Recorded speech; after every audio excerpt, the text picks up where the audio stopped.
Hi friends, இன்றைக்கி சூப்பராக ஒரு குருமா வச்சுருக்கோம். எல்லா காய்கறியும் போட்டு கேரட், பீன்ஸ், காலிஃப்ளவர் இதெல்லாம் போட்டு சூப்பரான ஒரு குருமா வச்சுருக்கோம். இது பார்த்திங்கன்னா இட்லி, தோசை, சாதம், இது சப்பாத்தி, பூரி, வெஜ் ரைஸு, நெய் சாதம் இப்படி எல்லாத்துக்கும் சாப்பிட்ற மாதிரியான ஒரு சைட் டிஷ் சூப்பராக இருக்கும். வாங்க அது எப்படி செஞ்சோங்கிறத வீடியோவில் போய் பார்க்கலாம். ரொம்ப சிம்பிள், ஒரு 5 நிமிஷத்தில் நம்ம செஞ்சு முடிச்சிடலாம். டேஸ்ட்டும் சூப்பராக இருக்கும். வாங்க எப்படி செஞ்சோன்னு ஃபுல்லாக டீட்டெயிலாக வீடியோவில் போய் பார்க்கலாம். ஹாய் ஃப்ரெண்ட்ஸ், இன்றைக்கி சூப்பரான ஒரு குருமா வைக்க போகிறோம். இந்த குருமா பார்த்திங்கன்னா நம்ம இட்லி, தோசை, சாதம், நெய் சாதம், வெஜிடபிள் ரைஸு, சப்பாத்தி, பூரி இந்த மாதிரி எல்லாத்துக்கும் தொட்டுக்கிற மாதிரியான ஒரே இதாக நம்ம இந்த குருமா வைக்க போகிறோம். இந்த குருமா நீங்கள் சாதத்தில் போட்டு சாப்பிட்றதுனாலும் சாப்பிட்லாம். சூப்பர் டேஸ்ட்டில் இருக்கும். அது எப்படி வைக்க போகிறதுங்கிறத பார்ப்போம். அதுக்கு தேவையானதெல்லாம் நறுக்கி எடுத்து வச்சுருக்கேன். பாருங்கள், கேரட்டு, பீன்ஸு, காலிஃப்ளவரு, இதில் வேறு உருளைக்கிழங்கு, வேறு என்னென்ன வேணும்னு நினைக்கிறீங்களோ எல்லாமே நீங்கள் போட்டுக்கலாம். எல்லாமே சின்ன சின்னதாக கட் பண்ணி எடுத்து வச்சுருக்கேன். அதுக்கு தேவையான தக்காளி, வெங்காயம், புதினா, மல்லி, இஞ்சி பூண்டு எல்லாம் இருக்குது. இதுக்கு அரைக்கிறதுக்கு அடுத்தது ஒரு பேஸ்ட் அரைக்கிறதுக்கு வேணுங்கிறதையும் அடுத்து என்னென்னு பார்ப்போம். ஃபஸ்ட்டு தேங்காயும் பொட்டுக்கல்லையும் எடுத்து வச்சுருக்கேன். தேங்காய் போட்டுக்கலாம். இது இஞ்சி பூண்டு அரைச்சிட்டு வச்சா அதே இதில் நான் அப்படியே அரைச்சிக்கிறேன். நீங்கள் எந்த அளவுக்கு குருமா வைக்க போகிறீங்கன்னு நினைக்கிறீங்களோ அந்த அளவுக்கு தேங்காய் எடுத்துக்கோங்க. இதில் நம்ம பொட்டுக்கல்ல போட்டு அரைக்கிறதுனால குருமா நல்லா கெட்டியாகவே வரும். இப்போ இதில் அடுத்து வேறு என்னென்ன போட போகிறோம் அப்படின்னு பார்ப்போம். சோம்பு 1 ஸ்பூனு, மிளகு 1 ஸ்பூனு, கசகசா 1 ஸ்பூனு. நீங்கள் இஞ்சி பூண்டு தனியாக அரைச்சி வச்சுருந்தா தனியாக இப்போ நம்ம வதக்கிறப்ப போட்டுக்கலாம். இல்லைன்னா இஞ்சி பூண்டு இதில் போட்டு நம்ம அரைச்சிடலாம். இப்போ இது எல்லாத்தையும் நல்லா நைஸாக அரைச்சி எடுத்துக்கலாம். பாருங்க, நல்லா நைஸாக அரைச்சாச்சு. இது எல்லாமே நம்ம ஒரு 5 நிமிஷத்தில் ரெடி பண்ணிட்டோம் அப்படின்னா இந்த குருமா வைக்கிறதுக்கு அதிகபட்சம் 5 நிமிஷம் தான் ஆகும். அதுக்கு மேலே ஆகாது. நம்ம இன்றைக்கி குக்கரில் தான் வைக்க போகிறோம். அதனால் 5 நிமிஷத்தில் இந்த குருமா ரெடியாகி முடிச்சிடும். இப்போ இதுவும் அரைச்சாச்சு. இது அடுத்து ஒன்று ஒன்றா நம்ம தாளிக்கிறதுக்கு பார்ப்போம். பாருங்கள், குக்கர் வச்சு கடலெண்ணெய் ஊற்றிருக்கேன். எண்ணெய் நல்லா சூடாயிருச்சு. இதில் தாளிக்கிறதுக்கு பார்த்திங்கன்னா சோம்பு, கிராம்பு, பட்டை இதெல்லாம் போட்டுக்கலாம். இதோட இலையும் போட்டுக்கிறேன். நல்லா பொரிஞ்சிருச்சு. வெங்காயத்தை போட்டுக்கலாம். நல்லா பெரிய வெங்காயமாக 2 வெங்காயம் எடுத்து நறுக்கியிருக்கேன்.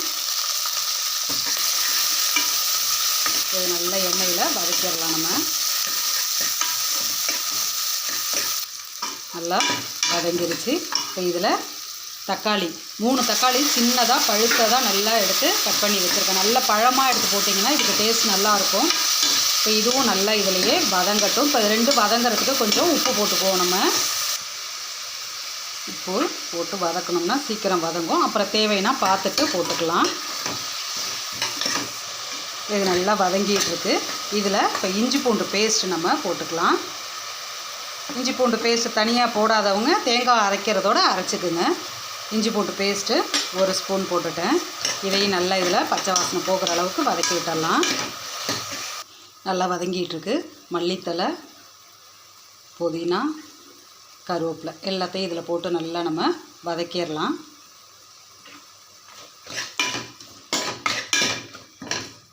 இப்போ நல்லா வதங்கிருச்சு. இதில் ஒரு 1/4 ஸ்பூன் கரம் மசாலா போட்டுக்கிறேன்.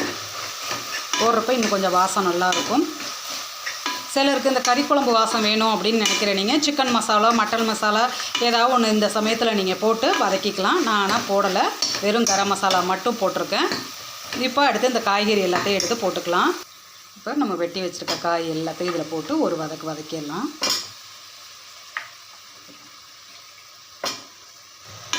நல்லா இதில் கலந்து விட்டுட்டு அடுத்தது காரத்துக்கு காரம் வேணும்னு நினைக்கிறவங்க பச்சை மிளகா போட்டுக்கலாம். நான் பச்சை மிளகா போடல, ஏன்னா நம்ம குழம்பு தூள் தான் இதில் போட போகிறேன். நீங்கள் தனியாக மிளகாத்தூள், மல்லித்தூள் தனியாக போடுறவங்க நான் போடுற அளவுக்கு ஏற்ற மாதிரி நீங்கள் மிளகாத்தூள், மல்லித்தூள் கலந்து போட்டுக்கோங்க. இப்போ அடுத்தது நம்ம மஞ்சத்தூள் போட்டுக்கலாம்.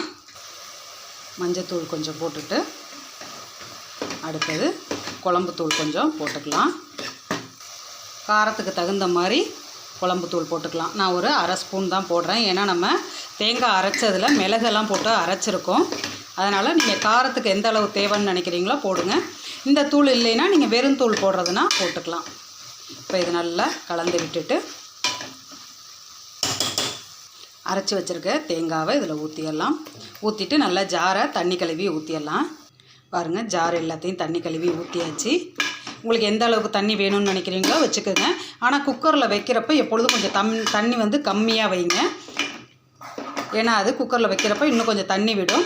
இது பொட்டுக்கல்ல நம்ம போட்டு அரைச்சிருக்கிறதுனால கொஞ்சம் தண்ணி பார்த்து விட்டுக்கிட்டு நீங்கள் திரும்ப விசில்லாம் விட்டு இறக்குறப்ப கட்டியாக இருந்தால் கொஞ்சம் வெந்நீர் கொதிக்க வச்சு நீங்கள் விட்டுக்கலாம். இப்போ பாருங்கள், நான் தேவையான அளவு தண்ணி ஊற்றிட்டேன். உப்பு எல்லாம் கரெக்டாக இருக்கான்னு செக் பண்ணிக்கலாம். பாருங்கள், தேவையான அளவுக்கு தண்ணியெல்லாம் ஊற்றியாச்சு. கொதிக்க ஆரம்பிக்குது. இப்போ நம்ம இதை மூடி போட்டு உங்கள் குக்கருக்கு தகுந்த மாதிரி நீங்கள் விசில் விட்டுக்கலாம். இப்போ நான் அதில் 2 விசில் விட்டு ஆஃப் பண்ணிடுவேன். நீங்கள் உங்கள் குக்கருக்கு எத்தனை விசில் விடணுங்கிறது காய் வேகிறதுக்கு தகுந்த மாதிரி விட்டுக்கலாம். இப்போ நல்லா இது வெந்து ஸ்டீம் போனதுக்கப்புறம் நான் ஓப்பன் பண்ணி காட்டுறேன். பாருங்க, ஸ்டீம் போயிருச்சு. சூப்பராக வந்திருக்கு. நல்லா பாருங்கள், கரெக்டாக ஊற்றி சாப்பிட்றதுக்கு ஏற்ற மாதிரி வந்திருக்கு. உங்களுக்கு இன்னும் கொஞ்சம் தண்ணியாக வேணும்னு நினச்சிங்கன்னா கொஞ்சம் வெந்நீர் கொதிக்க வச்சு ஊற்றி உப்பெல்லாம் செக் பண்ணி நீங்கள் வச்சுக்கலாம். இது கரெக்டான பதத்தில் இருக்குது. நல்ல ஒரு வாசம் வருது. சூப்பரான ஒரு குருமா ரெடி ஆயிடுச்சு. இது நீங்கள் இட்லி, தோசை எல்லாத்துக்குமே சாதம் வரைக்கும் போட்டு சாப்பிட்லாம். செம்ம டேஸ்ட்டில் இருக்கும். வீட்டில் ட்ரை பண்ணி பாருங்கள். சூப்பரான ஒரு இட்லிக்கு சூப்பராக ஒரு குருமா வச்சு முடிச்சாச்சு. இந்த வீடியோ உங்களுக்கு பிடிச்சிருந்துச்சுன்னா லைக் பண்ணுங்கள், ஷேர் பண்ணுங்கள், கமெண்ட் பண்ணுங்கள், சப்ஸ்கிரைப் பண்ணுங்கள். பக்கத்தில் இருக்க ஆளுங்கிற பட்டனையும் தொடுங்க. அப்போ தான் நான் போடுற வீடியோ உங்களுக்கு உடனே நோட்டிஃபிகேஷனில் வரும். நீங்களும் விருப்பப்படுறதா பார்க்கலாம். தேங்க்யூ.